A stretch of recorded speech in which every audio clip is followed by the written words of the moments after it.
Cincinnati Bengals, what's the first thing that comes to mind? I think finally, Mike, or maybe weird, I don't know, one or the other, because we're just not used to seeing the Bengals being the best team in the AFC, which right now, if the playoffs started today, and I always hate that line because, of course, the playoffs don't start today, but if they did, the Bengals would be the top seed in the AFC.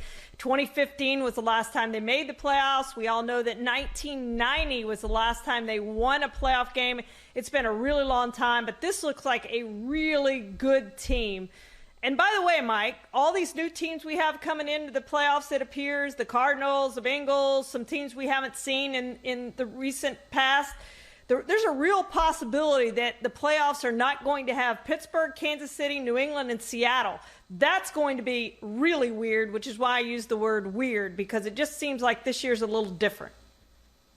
Yeah, I think that different is the key, and hard to process is my reaction, because for the same reasons we're having a hard time getting around the idea that Chiefs aren't good, we're going to have a hard time getting around the idea that the Bengals are. Same thing with the Browns. With the two teams in Ohio, and they play Week 9, we've had to go through this transformation in how we view them.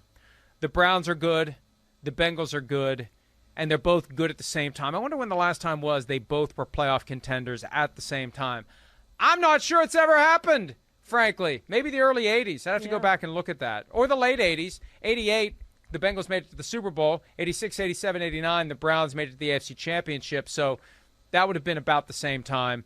But they're both very good, and we'll see what they do. New England Patriots, word association. I say mediocre, Mike. They're good enough to beat the worst teams in the NFL. We've seen them beat the Jets now twice, and that was pretty impressive what they did yesterday.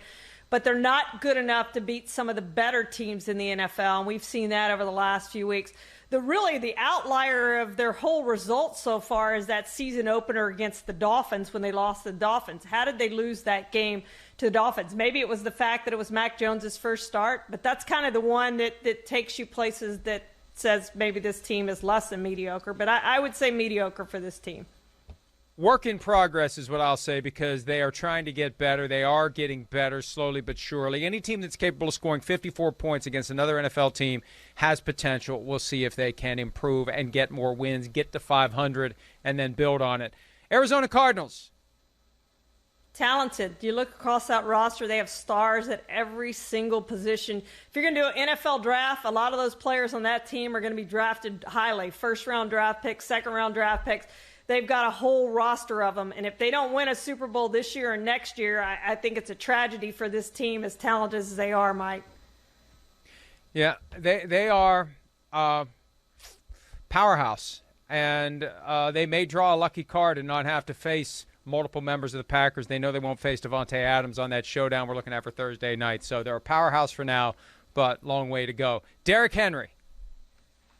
MVP candidate. I mean, the last time a non-quarterback won it was 2012 with Adrian Peterson.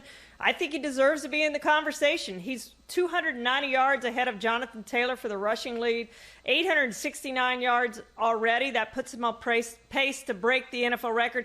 And, Mike, I hope he breaks the NFL record in 16 games so there's not an asterisk in some people's mind, Eric Dickerson, that he took 17 games to do it.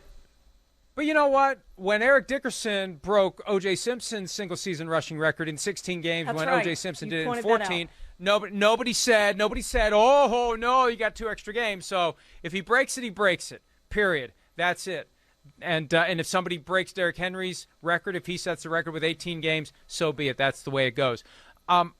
Derrick Henry, I will say, not MVP candidate, but MVP finalist. He is one of the few right now that need to be seriously considered for that award. And not long ago, he was 80-1.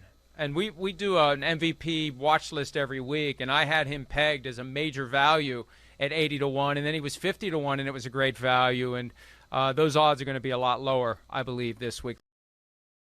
Hi, I'm Mike Tirico, and thanks for watching. Make sure to hit subscribe for the latest news and highlights from NBC Sports.